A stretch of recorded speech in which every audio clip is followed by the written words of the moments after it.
The global computer hardware manufacturing market is valued at $295.7 billion in 2024, with demand set to hit $765.64 billion by 2034. The surge in demand for advanced hardware is driven by AI and machine learning. Powerful CPUs, GPUs, and memory are needed to process vast amounts of data. Industry 4.0 is transforming manufacturing with automation, robotics, and AI.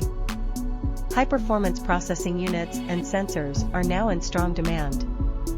Innovations in semiconductor technology, like reduced chip sizes, are fueling growth. Advancements such as faster SSDs and multi-core CPUs meet the needs of 5G. The gaming industry's expansion amplifies the demand for high-performance GPUs.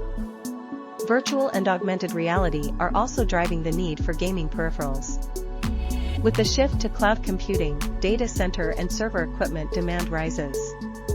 Remote work and online education are increasing the demand for laptops and PCs. The global demand for advanced computing hardware signals significant industry growth.